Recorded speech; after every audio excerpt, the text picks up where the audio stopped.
Bonjour, c'est Zoé de Louis. À chaque fois que je voyage en train, je me fais la réflexion que c'est un moment assez particulier. J'observe les gens autour de moi et je me demande qui ils vont retrouver à l'arrivée. Cette petite fille qui va peut-être visiter sa grand-mère, ce couple qui part en escapade pour mieux se retrouver, ou encore ce groupe de copines un peu bruyantes qui ont l'air de ne pas s'être vues depuis longtemps. Je trouve les arrivées en gare toujours émouvantes et j'adore assister aux retrouvailles de tous ces inconnus. Et à chaque fois que je voyage en train, je réserve mon trajet sur SNCF Connect, l'application qui réunit les mobilités durables et qui soutient cette saison de pépites. C'est donc SNCF Connect qui me permet de vivre et de contempler ces beaux moments de connexion et de retrouvailles. Je vous souhaite un très bon épisode de Pépites qui vous apportera aussi des petits morceaux de vie de nos invités. Merci à SNCF Connect pour leur soutien et bonne écoute. Louis.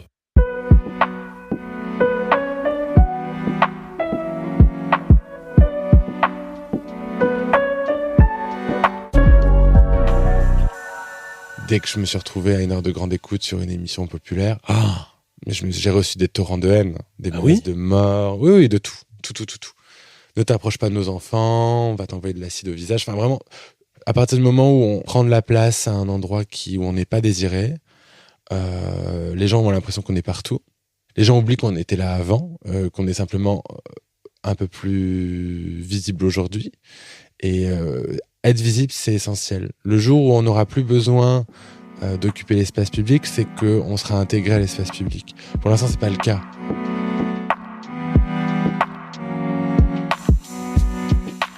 Le drag, c'est politique, Agathe. Et c'est une reine du drag qu'on découvre aujourd'hui, Paloma. Et tu la connaissais, toi ? Je l'avais rencontrée pour le book club et elle m'avait parlé de son livre fondateur. Et tu sais ce que c'est, son livre fondateur, le livre important dans sa vie, c'est Les Trois Mousquetaires d'Alexandre Dumas. Parce qu'elle est fascinée par le personnage de Milady, qui l'a notamment inspirée dans son approche du drag. Ah, une drag queen lettrée littéraire, oui, c'est ça, Paloma. C'est la grande gagnante de l'émission Drag Race France, à voir sur le service public. Une couronne qu'elle a reçue en août 2022. Depuis, on la voit partout.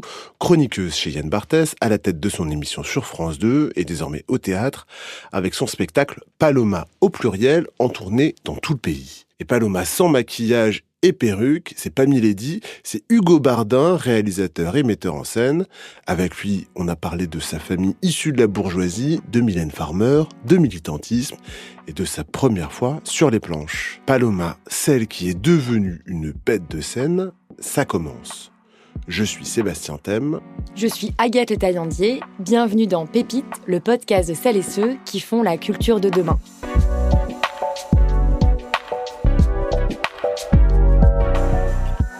J'avais 8 ou 9 ans et j'étais à l'école primaire, donc j'étais en CE2, je crois que c'est ça. Et ma prof de théâtre, parce qu'on avait du théâtre à l'école, prenait sa retraite. Et ma mère, qui est toujours pleine de bonnes idées, m'avait écrit un petit sketch. Je jouais la femme du sous-préfet. Je jouais pas la sous-préfète, je jouais la femme du sous-préfet. Donc on est quand même sur un sketch des années 1970. Et elle m'avait fait une tenue, mais c'était du drag vraiment. Et je suis monté sur scène, personne ne savait que j'allais faire ça. Et je suis venu avec une voix au perché et je jouais la femme du sous-préfet qui remplace son mari et qui vient remettre les palmes académiques. Ouais, on est sur du Marcel Pagnol, hein, vraiment. Remettre les palmes académiques à l'enseignante qui partait à la retraite. Et c'est ma première fois en drague sur une scène. Mais moi, c'était évident pour moi. Personne ne pouvait me dire que c'était pas ma place. Est-ce que t'en parles souvent de ta mère, tiens, d'ailleurs ? Oui, mais pas dans le spectacle. Enfin, elle est quand même présente. Mais l'autre jour, elle m'a fait une petite vanne, je sais plus ce qu'elle m'a dit. Je lui ai dit, oh, calme-toi, parce que j'aurais très bien pu te jouer dans le spectacle et ça aurait pas été forcément agréable. Non, mais ma mère, c'est mon premier public. Elle est hyper présente depuis toujours. Elle m'a toujours poussé. Elle m'inspire beaucoup et on se ressemble beaucoup. Et c'est vrai que j'ai beaucoup de contradictions qui viennent d'elle. Et alors, si on reste dans cet endroit de l'enfance, 8 ans, le théâtre, accompagné par ta famille, disons, elle ressemblait à quoi, cette enfance ? Privilégiée.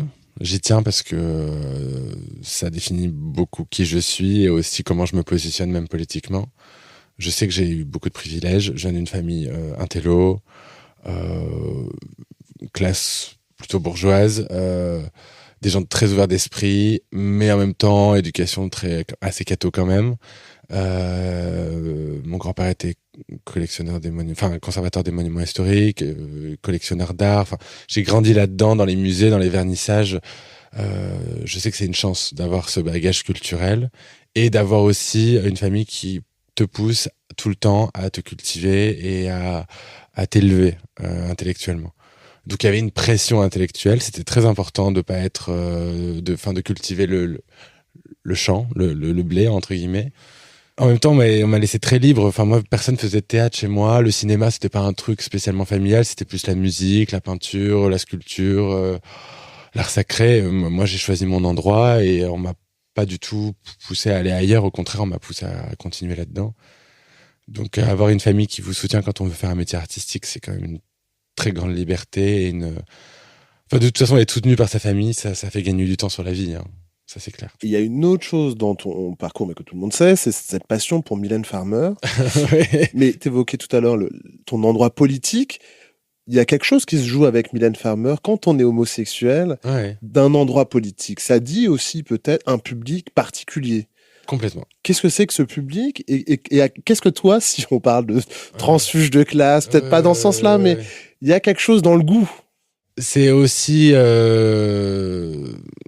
aussi simple et compliqué que ça. C'est-à-dire que certes, ma famille maternelle, c'est des gens très intello, classe bourgeoise, mais du côté paternel, c'est des ouvriers chez qui j'allais toutes les semaines. Il y avait un télépoche sur la table, on regardait. J'avais pas la télé chez moi, mais chez eux, on regardait tous les programmes télé. Je connaissais toutes les émissions parce que je les voyais chez eux. Donc j'ai aussi une culture populaire et j'ai toujours aimé la culture populaire autant que la culture très intello. Et Mylène Farmer, pour moi, c'est le mélange parfait entre ça. C'est-à-dire que il y a ce côté très littéraire, en tout cas, qui se veut assez intello, mais en même temps, c'est une artiste hyper pop. Et le public de Mylène, il est pas du tout. Il est très. Enfin, pendant très longtemps, c'était un public assez populaire.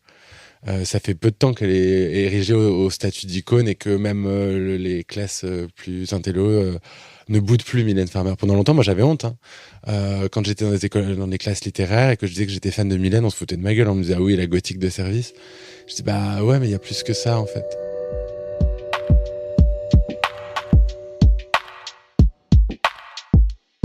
Peut-être aussi que c'est comme ça qu'on peut regarder le succès de Drag Race, en tout cas dans sa version française, comme ça, c'est-à-dire quelque chose qui était vraiment très loin de notre pays et qui, en un instant, Ouais. est devenu quelque chose de très populaire. C'est assez étonnant. Comment toi, tu l'as vécu? Je lisais un papier qui racontait très bien, ton portrait, je crois, dans Libération, qui racontait le moment où est diffusée la finale, Oui. que tu sors de l'endroit où tu étais dans un appartement, tu vas rejoindre... Loana, c'est ça. Ouais. Et tu vas rejoindre ton public, et soudain, c'est l'émeute. J'ai pas de mots pour le décrire déjà parce que je pense que mon cerveau a occulté beaucoup de choses à ce moment-là. Mais on a tourné cette émission dans le plus grand des secrets. C'était vraiment un truc, on ne savait pas comment ça allait être reçu.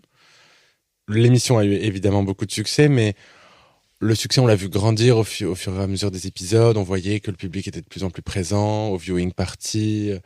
Mais vraiment, ce moment-là, c'était surréaliste. C'était notre Coupe du Monde la Coupe du Monde des queers, quoi. Et j'ai vraiment eu ce sentiment cette sensation qu'on avait participé à quelque chose qui n'était pas arrivé en France depuis très très longtemps. C'est-à-dire un phénomène comme ça, mais qui à mon avis est arrivé au bon moment. C'est arrivé après le confinement, après le Covid. Il y a un besoin de fête, de divertissement, d'expression, et je pense aussi d'une émission qui fédère les communautés. L'espace le plus politique de notre pays en ce moment, c'est-à-dire quand même... Je connais pas beaucoup d'émissions sur le service public qui parlent déjà d'homosexualité, bon ça c'est... qui en parlent bien surtout, de transidentité, de non-binarité, des questions de genre, des questions de sexualité, tout simplement du VIH. Je veux dire, ça reste un sujet tabou alors que le VIH est présent depuis 4 décennies. Ça reste encore tabou et on en parle et sans mâcher nos mots sur Drag Race. Il y a énormément de sujets qui sont abordés et qui fédèrent bien au-delà des questions LGBT. Oui, voilà, qui rassemble, qui nous permet de nous rassembler autour de vous. Toi, tu étais en train de dire tout à l'heure que tu avais occulté ce moment. Est-ce que c'est un moment que toi, tu avais rêvé? Ah oui. Mais c'est très particulier. J'en parlais l'autre jour avec Keyona, justement. Une autre de tes qui a sœurs, gagné d'accord. la saison 2. Je disais, mais j'avais envie de gagner. J'avais rêvé que je m'étais vu gagner. Tu participes pas à Drag Race si t'as pas envie de gagner. Et puis je savais que j'en étais capable. Mais j'ai toujours envisagé la victoire comme un truc personnel. Et quand tu gagnes Drag Race, en tout cas, c'est comme ça que moi je l'ai ressenti. Je sais pas si c'est le cas de Keona, je pense pas. Mais au moment où on m'a mis cette couronne sur la tête, je l'ai senti le poids de la couronne. C'est-à-dire que Keona, elle me dit, ah, mais moi, j'ai toujours voulu être une star, je suis une star. Je dis, oui, mais moi, c'est pas ça que j'ai ressenti quand on m'a mis la couronne. J'ai ressenti le poids des luttes.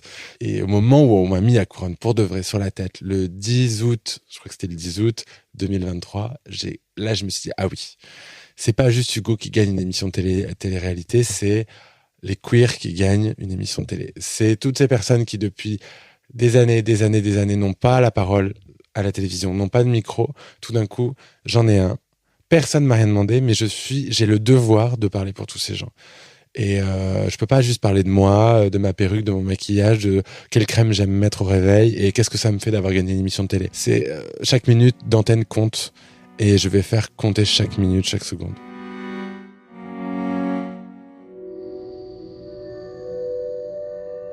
Pendant longtemps, j'ai pensé que ma carrière, elle exploserait différemment. Mon plan de carrière, ça a toujours été de réaliser des films, de devenir Pedro Almodovar. J'ai toujours mis en lumière les autres et tout d'un coup, cette émission me met en lumière moi et c'est moi qui suis la vedette. Ça faisait longtemps que j'avais oublié, que j'avais abandonné cette idée-là. Ça fait quand même plus de 10 ans que je travaille et que c'est pas que j'ai subi des échecs parce que j'ai toujours travaillé, j'ai toujours été intermittent, j'ai toujours gagné ma vie, mais je m'étais fait une raison. Je ne serais pas l'acteur célèbre que je pensais être.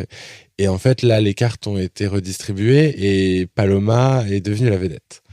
Donc, il y a des moments où je me suis retrouvé à me dire, mais qu'est-ce que t'as fait, en fait? Est-ce que t'es pas en train t'as pas signé une espèce de CDI avec ce personnage et est-ce que tu pourras faire d'autres choses derrière? Et en fait, non. Dès le début, j'ai voulu donner de la place à Hugo. Les gens m'arrêtent dans la rue, m'appellent Hugo. Enfin, j'ai soigné Hugo en même temps que je soignais Paloma parce que sans Hugo, Paloma n'existe pas. Et le but, ce n'est pas juste de monter Paloma en épingle et que Hugo se casse la gueule derrière. Je fais très attention à avoir une vie privée, à être épanoui et à faire aussi des projets sans Paloma pour qu'elle puisse avoir sa place et pas toute la place. Je suis tellement heureux et tellement content de faire tout ça. Et encore une fois, je parlais de privilège tout à l'heure, mais je suis privilégié et j'en ai toujours eu conscience. Je suis un garçon cisgenre, blanc. Certes, je suis homosexuel, mais sur l'échelle du privilège, je suis quand même très haut placé. Et je viens d'un milieu bourgeois. Ça reste un privilégié qui a gagné la saison 1. Et même si je ne suis pas concerné par beaucoup de sujets, j'ai la force, j'ai les armes, j'ai les moyens intellectuels, matériels pour pouvoir parler. Et ça serait assez lâche et assez égoïste de ma part que de me concentrer sur ma petite carrière. Ce privilège t'oblige. Il m'oblige et puis il me rend conscient surtout. C'est ça là aussi le privilège du privilège. C'est d'être conscient. Je suis pas inconscient des luttes qu'il y a eu avant moi. Je suis pas inconscient des problématiques que peuvent rencontrer d'autres drag queens par exemple. Je sais que pour Soa ou pour Keona ou pour Mami Wata, c'est beaucoup plus difficile. Bon, Keona a gagné, mais c'est beaucoup plus difficile. Elles sont racisées, elles sont noires, elles sont d'origine africaine pour Mami Wata et Keona. Elles ont plus de mal à se faire embaucher au même tarif que moi. Enfin, il y a quand même beaucoup de problématiques qui sont liées à ça et dont j'ai conscience. Et je veux pas juste prendre la parole pour parler de mon actualité. C'est intéressant parce que là, au fond, ce que tu dis aussi, c'est une forme de précarité, c'est-à-dire d'une carrière artistique qui s'accompagne forcément de cette précarité. Oui. Une précarité qui aussi, je pense, fatigue, on parler de fatigue, abîme, exténue. Le drag, ça fait vieillir à la vitesse de la lumière. Enfin, moi, je le vois cette année, c'est une contrainte physique. Les gens sont toujours très impressionnés par la transformation et à chaque fois que je fais un reportage télé ou une émission, on a envie de me voir l'avant-après, comme si on était sur une émission de déco avec Valérie Damido. Tu sais, on veut voir la maison avant, la maison après. Et moi, je comprends que ça amuse les gens, je comprends que ça fascine et qu'on a envie de voir ça. Pour moi, c'est la chose finalement la moins intéressante dans le drag, c'est ça. Si je crée un personnage de toute pièce, c'est pas pour montrer les coulisses de la fabrication de ce personnage, mais c'est éreintant de tous les jours endosser ce costume. Ça donne une force, moi ça me donne une puissance que j'avais pas ou que j'ai pas. Hein. Je l'avoue, hein, en tant que Hugo, il y a des choses que je n'oserais jamais faire. Là, j'ai enregistré une chanson avec Rebecca Warrior de Sexy Sushi. J'ai fait une chanson l'année dernière. J'enregistre un album cette année. J'ai chanté à la Maison de la Radio Pour Mylène. pour Mylène Farmer, enfin un concert spécial Mylène Farmer. Des trucs que je ne me serais jamais autorisé en tant que Hugo et que le costume, la carapace m'autorise à faire. Il y a des jours où je me dis ça serait bien de pouvoir faire tout ça en tant que Hugo. C'est pas je peux être fort et je peux être fragile. C'est pas comme ça. C'est pas cet aller-retour là. Finalement, ça serait plus un vase communique quand il faudrait peut-être donner un peu plus de force à Hugo ou en tout cas du côté super-héros à Hugo. Oui. C'est ça? Je pense que c'est le cas de tous les artistes qui ont un avatar, que ce soit Bowie à son époque, Klaus Nomi, Mylène Farmer, Lady Gaga et Charlie Dino pour avoir un peu de tout. C'est pas pareil sans le costume, c'est moins intéressant. Mais l'intérêt d'avoir un personnage comme ça, c'est aussi d'apprendre des choses sur soi. Beaucoup de drag queens d'ailleurs se cachent derrière leur personnage, se sentent beaucoup plus à l'aise quand ils sont sur scène avec le costume, mais ça déteint un peu sur leur vie aussi. Moi, je fais très attention à avoir autant de bien-être à être Paloma qu'à être Hugo. Quand j'enlève le make-up, je ne suis pas malheureux quand je me regarde dans la glace. J'ai même hâte parfois de l'enlever. Mais elle m'apprend aussi à oser des choses en Hugo. Il n'y a pas un côté Joker? Non. Non, il n'y a pas du tout de... C'est une forme de catharsis, mais c'est pas un substitut à mon bonheur. Vraiment pas.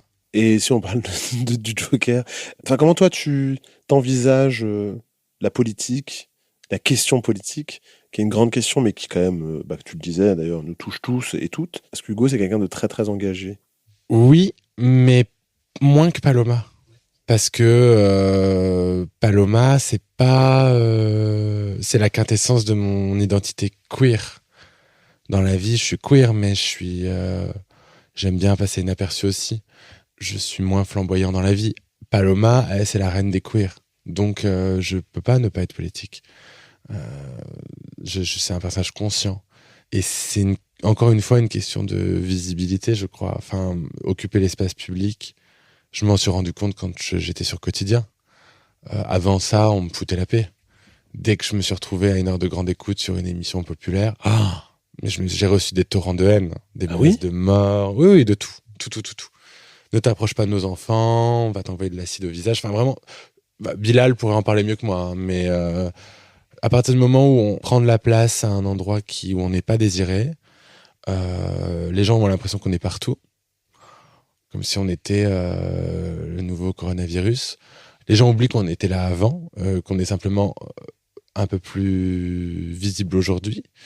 Être visible, c'est essentiel. Le jour où on n'aura plus besoin d'occuper l'espace public, c'est qu'on sera intégré à l'espace public. Pour l'instant, c'est pas le cas.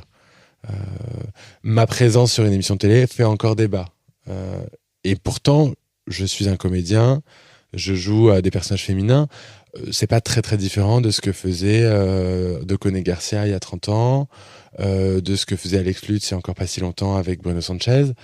Et je peux citer des dizaines de comédiens hétérosexuels qui faisaient la même chose que moi à la même heure dans les mêmes émissions. Et ça ne posait de problème à personne. Pourquoi ? Parce que c'était deux mecs hétéros qui se travestissaient. Et c'est rigolo. Oh, ils ont mis une perruque. Alors que c'était un travail, enfin, ce que faisait Alex Lutz, pour moi, c'était un travail vraiment d'une intelligence virtuose. Mais ça reste un mec hétéro. Donc, dans la tête des gens, c'est pas pervers. Moi, je suis un homosexuel qui vient à une heure de grande écoute avec une perruque et qui joue un personnage féminin. Donc, automatiquement, c'est sexualisé, c'est pervers. Et j'ose même pas imaginer ce que se prennent dans la figure des gens comme La Briochée, comme Moon, qui sont des femmes transgenres. Dès qu'il y a en plus, il y a des questions de genre qui se mêlent à ça, ça devient très très compliqué de se faire entendre. Donc dès que j'ai le micro et que je peux parler de ça, je le fais.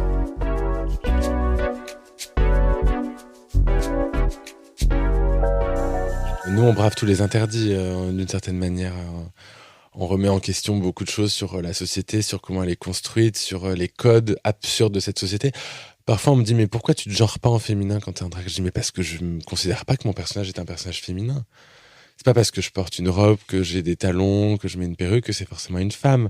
Je joue avec des codes qui sont socialement associés aux femmes.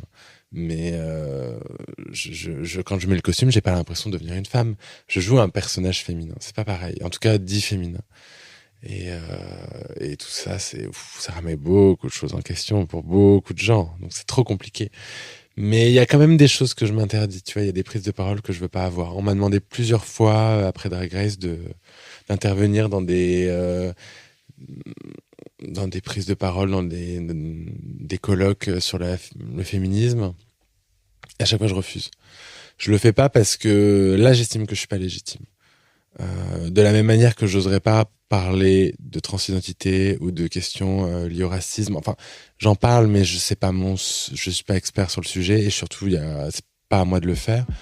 Le féminisme, je me préfère avoir des actes féministes concrets plutôt que de prendre la parole d'une femme qui serait invisibilisée par ma présence.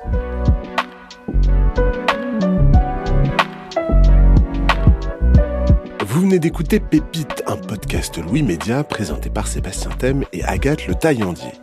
Mon invité du jour était la drag queen Paloma. J'ai monté cet épisode de Pépite.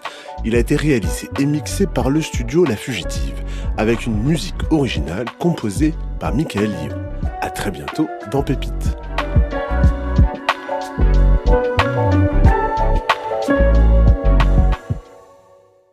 Merci d'avoir écouté cet épisode jusqu'au bout. Je vous parlais tout à l'heure des belles histoires qu'on croise en gare. Des moments auxquels vous avez assisté ou que vous avez vous-même sûrement vécu. Des retrouvailles pleines d'émotions entre amoureux, entre amis, en famille, avec des pancartes, des ballons, ou même l'excitation de l'évasion à venir. Pour toutes vos prochaines aventures, je vous recommande l'application SNCF Connect qui propose de nombreux moyens de mobilité durable à portée de doigt, comme le train, le bus ou le covoiturage. En quelques clics, vous pourrez réserver et acheter tous vos trajets. Et n'hésitez pas à nous partager vos plus belles histoires de train. À très vite!